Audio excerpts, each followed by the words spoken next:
Assalamualaikum warahmatullahi wabarakatuh.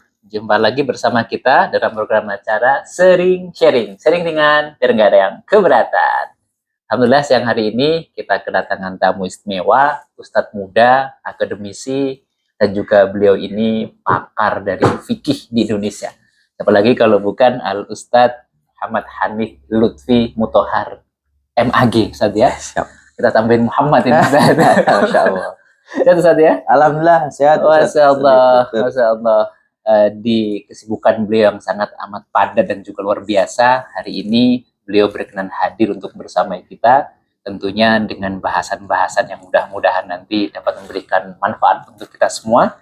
Adapun bahasan kita hari ini terkait dengan halalan thayyiban. Masya Allah.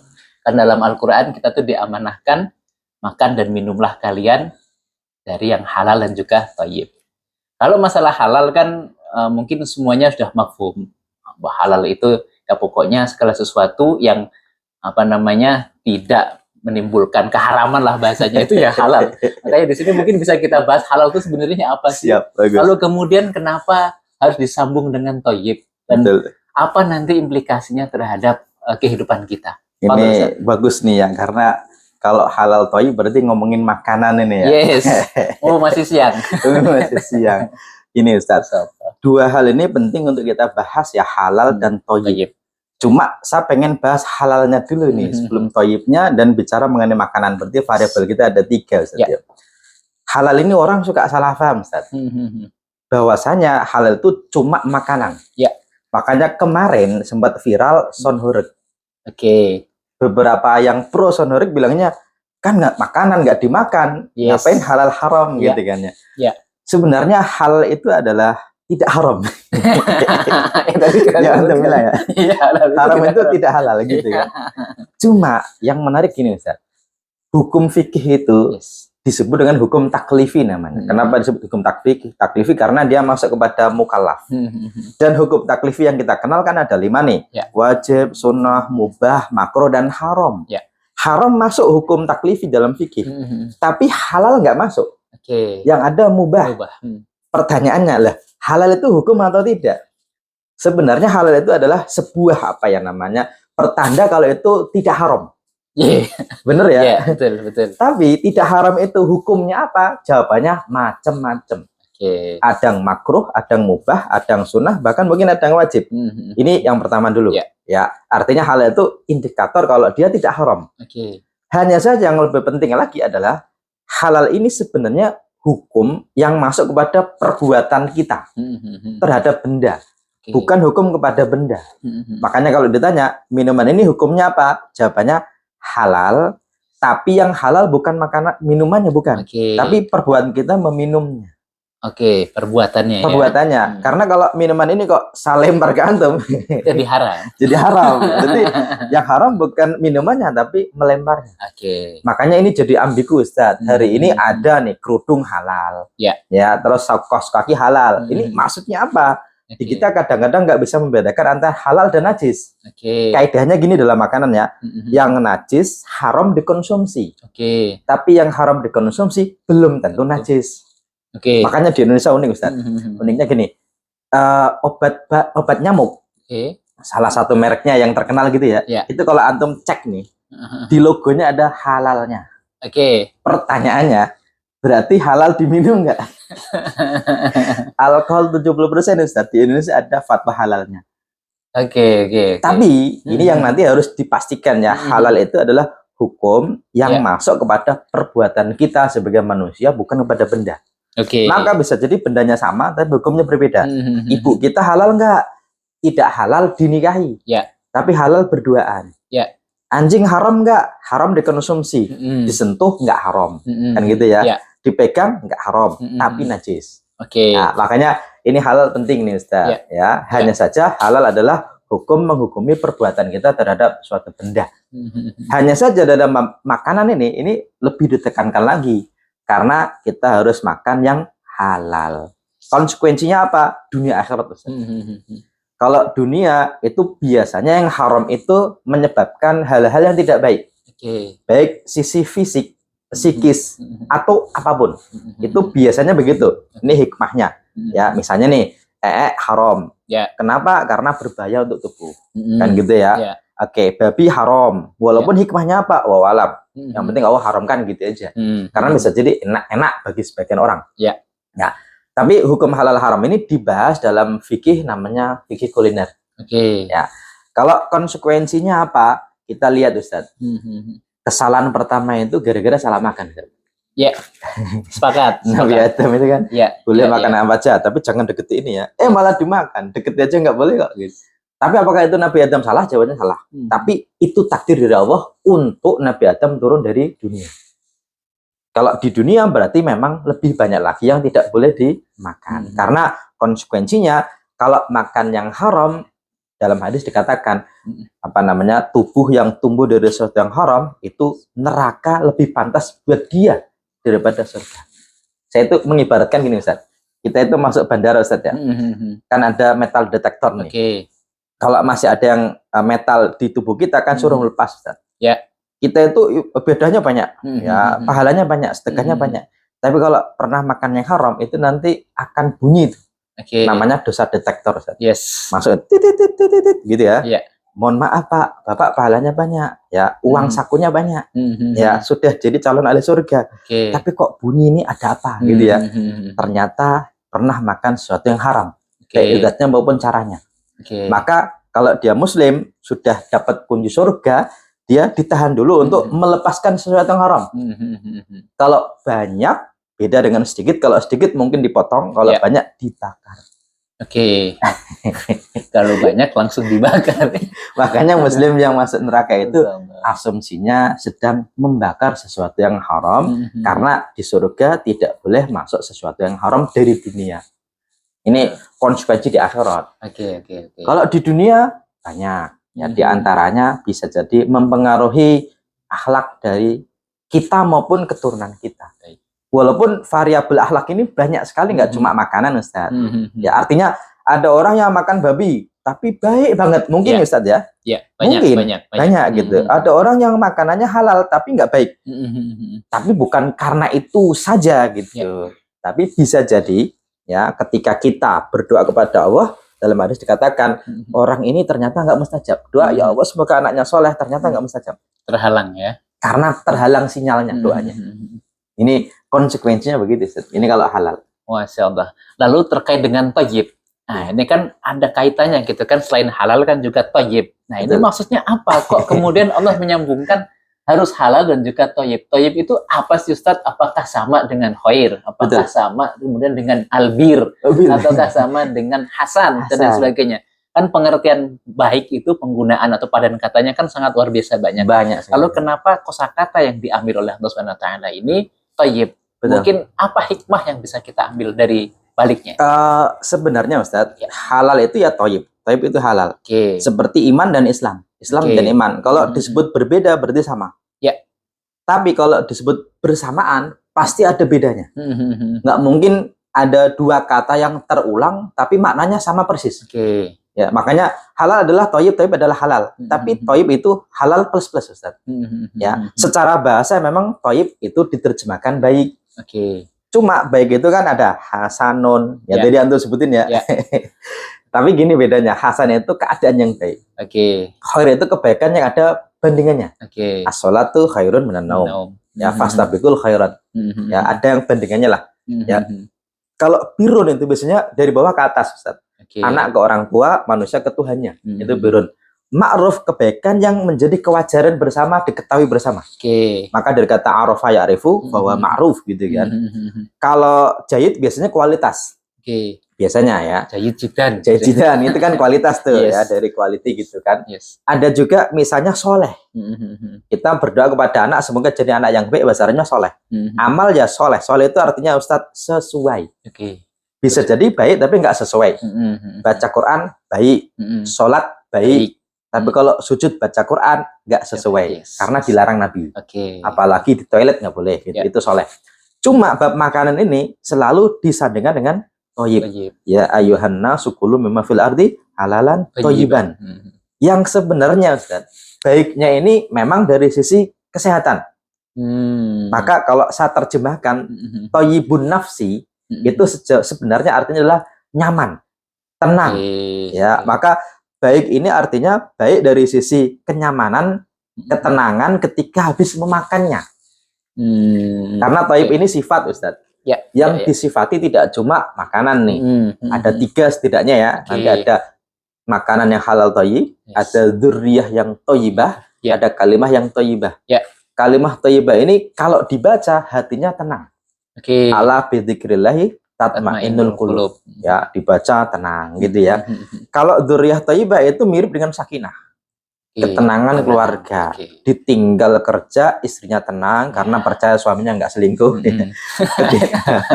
Ya kan ada yang waduh ini berangkat ketemu sama temennya, nanti bisa jadi gimana-gimana kan gitu kan. Betul. Berangkat reunian, suaminya nggak cemburu pada istrinya karena yakin kepercayaannya. Itu kan ketenangan. Anaknya ke kuliah itu tenang karena yakin akan bisa menjaga dirinya, itu dzurriyyah yang thayyibah. Makanan itu bisa halal, tapi belum tentu thayyib. Kita nih misalnya nih habis minum kopi, kadang-kadang kan, aduh nanti mahnya gimana nih gitu ya. Jadi begah misalnya. Begah gitu kan. Oh bisa jadi kopinya murah saat gini gitu. Kalau kopinya mahal beda lagi ya. Nah, bisa jadi kopinya bagus, tapi gulanya ternyata tinggi. Karena di Islam selain halal, thayyib, tapi juga jangan berlebihan. Nah, berlebihan itu masuk kepada tidak thayyibnya tadi. Gula bagus, garam bagus. Tapi kalau kebanyakan garam bisa jadi nanti darahnya tinggi, naik tensinya, hipertensi. Protein bagus, hewani bagus, daging merah bagus. Tapi sebagian orang habis makan daging merah itu cukup cenot-cenot ini jempolnya karena asam urat gitu, Ustaz ya. Dan uniknya gini, Ustaz. Banyak orang bilang kan kamu adalah apa yang kamu makan kan gitu ya. Ini dari 2 sisi nih, Ustaz. Sisi kesehatan maupun sisi mentality. Kalau dari sisi kesehatan, kita itu kan dibentuk dari makanan kita kan. Kalau makanannya sehat, orangnya sehat. Salah satu dari 3 hal yang penting, makanannya, tidurnya, dan olahraganya kan gitu ya. Makanan ini walaupun tidurnya cukup, kemudian olahraganya cukup, kalau asupan nutrisinya nggak bagus, ya nggak bagus juga gitu kan. Dan ini dianggap dalam Islam namanya adalah thayyib. Dan thayyib ini berkaitan dengan person masing-masing. Makanya di Indonesia nggak ada fatwa thayyib, Ustaz. Kan orang suka bilang nih, kalau rokok itu kan membahayakan kesehatan. Lah, gula juga bahaya dong. Harusnya fatwa haram gitu ya. Ya, ada yang memang berbahaya karena berlebihannya. Dan ini yang kadang-kadang kita lupa bahwasanya Islam benar-benar mengatur sampai segitunya. Bahkan dalam hadis gini, Ustaz. Nabi menyatakan, tempat yang paling jelek untuk diisi penuh itu adalah perut. Karena orang suka bilang perut itu seperti otak kedua manusia. Kalau lapar suka marah gitu ya. Kalau kenyang ngantuk gitu ya. Bahasanya kalau lapar galak, kalau pas sudah kenyang jadi bodoh. Dan ini di Islam diatur sedemikian rupa. Makanya intinya adalah keseimbangan. Makanya selain kita bicara mengenai halalnya juga thayyibnya, dan ini berkaitan dengan apa? Dengan kekuatan fisik manusia. Dan Nabi menyatakan Allah lebih suka hamba yang kuat. Kuat secara fisiknya, kuat secara mentalnya, keagamaannya gitu. Karena kalau orang itu diajak jihad kok aduh nggak enak badan gitu kan. Dan antum perhatikan di zaman Nabi itu Mekah Madinah itu deket banget, Ustaz. Biasa saja kan. Sejak Nabi itu kecil diajak sama ibu susunya Halimah As-Sa'diyah ke Bani Sa'ad. Antara Mekah dan Bani Sa'ad itu ternyata jaraknya kira-kira 195 km. Pertanyaannya, naik travel atau pesawat? Jalan kaki. Sama jalan kaki. Gitu kan ya. Itu masih kecil banget bayi, Ustaz. Ketika dikembalikan ke Mekah sama Halimah, itu kan diajak sama ibunya ke Madinah, ke Yasrib waktu itu, ziarah ke makam bapaknya. Mekah Madinah itu jaraknya 450 km. Ya, sini Surabaya lah ya. Sini Surabaya. Ya, makanya orang dulu ya makanannya dijaga gitu kan. Kalau geraknya juga bagus, bahkan di Islam dianjurkan untuk melakukan aktivitas dalam rangka persiapan perang. Artinya badannya tetap harus sehat. Wow, sangat luar biasa. Lalu bagaimana menurut Ustadz tentang penerapan sertifikasi halal di tengah mayoritas Muslim? Nah, ini kan sangat luar biasa ini. Ini bagaimana menurut Ustadz? Ustadz?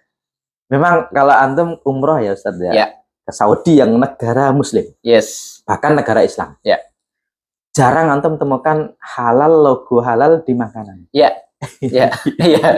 Nggak ada mungkin ya. Bahkan kita ke UEA kemarin juga nggak ada saja. Pertanyaannya Indonesia kan mayoritas Muslim, ya. Kenapa ada logo halal? Ini saya pernah tanyakan dulu ya sebelum ada BPJB itu MUI kan, ada salah satu komisioner atau ustadz lah dia itu. Kenapa kok ngasih fatwa halal, nggak ngasih fatwa haram aja? Kan asal dari makanan halal. Betul. Ya jawabannya simple Ustadz. Karena kita cuma memberi fatwa, diminta untuk ngasih fatwa, dan yang datang ke kita itu minta fatwa halal, tidak minta fatwa haram. Itu jawaban ini ya diplomatisnya gitu ya. Walaupun ya ini bagus ya, tapi kadang-kadang memang kan jadi sesuatu yang memberatkan bagi kalangan. Makanya sekarang kalau UMKM itu kan gratis Ustaz. Walaupun sebenarnya awalnya kalau saya jualan kok ngasih fatwa halal sendiri, jaminannya adalah saya, asalkan saya tahu itu ya no problem. Dan ternyata Ustaz, halal haram itu perdebatannya memang cukup panjang. Indonesia itu madhabnya Syafi'i. Dalam bab halal haram makanan paling ketat, paling rigid juga. Betul. Beda dengan madhab Maliki, yang Imam Malik itu gurunya Imam Syafi'i. Kalau dalam fikih perbandingan, kita dulu waktu kuliah di Libya itu kan fikih perbandingan madhab saya. Fikih madhab Maliki dalam bab urusan halal haram makanan paling luas. Di sana itu Ustaz, buaya nggak haram, ya Pak ya, kodok nggak haram, ya. Bahkan ya Ustaz ya, ular itu nggak haram dalam madhab Maliki, ya. Makanya di Indonesia ini, kalau boleh saya katakan tentang fatwa halal Ustaz, sesuatu yang ada label halalnya belum tentu halal, sesuatu yang tidak ada label halalnya belum tentu haram. Karena tadi Ustaz ya, kayak alkohol 70% ada label halalnya, tapi ternyata nggak boleh dikonsumsi. Oh, katanya halal, kok nggak halal gitu ya Ustaz ya. Kerudung ada label halalnya, belum tentu halal dikonsumsi. Bahkan, mohon maaf, kulkas yang ada di belakang satu ada halalnya juga. Gitu ya. Makanya saya kadang-kadang mikir, ngapain sih gitu ya. Ini tugas edukasinya mungkin agak harus ditingkatkan lagi. Tapi ingat ya, tidak ada label halalnya, belum tentu haram. Karena di Indonesia itu Ustaz, makanan yang ada nama identik haram itu nggak bisa Ustaz. Contoh nih, dulu pernah viral Jepang itu Ustaz, ada mie ramen vegetarian ya, tapi rasa babi. Flavornya itu babi. Padahal vegetarian. Di sana dapat halal gitu Ustaz. Antum bawa ke Indonesia, wah pasti rame ya. Masa babi kok haram? Padahal kan cuma rasanya, tapi kan rasa babi. Ya kan itu kan itu kan buatan gitu ya Ustaz ya, bukan ekstrak babi bukan, cuma rasanya. Tapi di Indonesia kalau ada mie rasa babi itu seolah-olah mie-nya ada babinya. Maka kadang-kadang kita nggak bisa membedakan antara mengandung babi dengan babi mengandung. Yes. Masya Allah. Ini mungkin sebelum kita tutup, sebenarnya yang namanya halal itu ada syaratnya nggak sih? Oh gitu. Gini, kalau halal itu Ustaz sebenarnya ada kriterianya kalau bicara makanan ya Ustaz ya. Karena tadi kita udah katakan halal itu kan hukum kepada suatu benda kan, perbuatan kita terhadap benda. Kalau makanan itu ada kriteria. Kriterianya bagi dua Ustaz. Ini sebenarnya kalau pelajaran halal haram makanan itu bisa 1 semester Ustaz. Wow. Makanya kita review singkat aja lah ya. Kriteria umum, kriteria khusus. Umum itu umum kepada hewan, tumbuhan maupun apapun. Yang pertama tidak najis. Yang kedua tidak maldorot, membahayakan. Yang ketiga ini tidak mengandung homer. Yang keempat tidak khobais. Walaupun khobais ini nanti jadi perdebatan. Ini kriteria umum baik hewan maupun tumbuhan. Kalau kriteria khusus nanti ada biasanya hewan-hewanan. Misalnya Nabi sebut secara spesifik, kayak keledai tapi rumahan. himar tapi ahli gitu. Nah, itu nanti sebut secara spesifik. Ya. Termasuk hewan yang bertaring, yang dia makan dengan taringnya.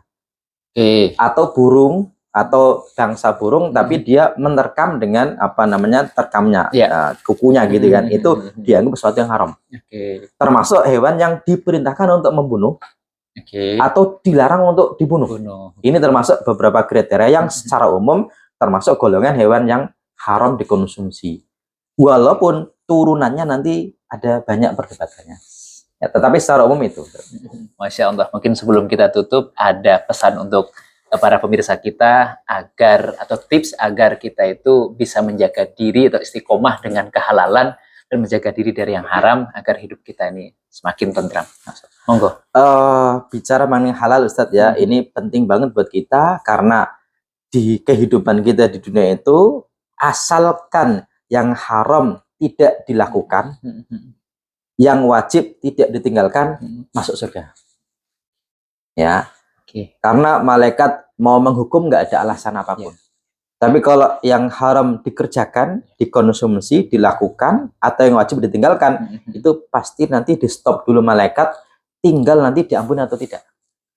Maka walaupun amalnya banyak, tapi kalau haramnya juga tak kalah banyak, maka semoga sebelum meninggal bisa bertobat.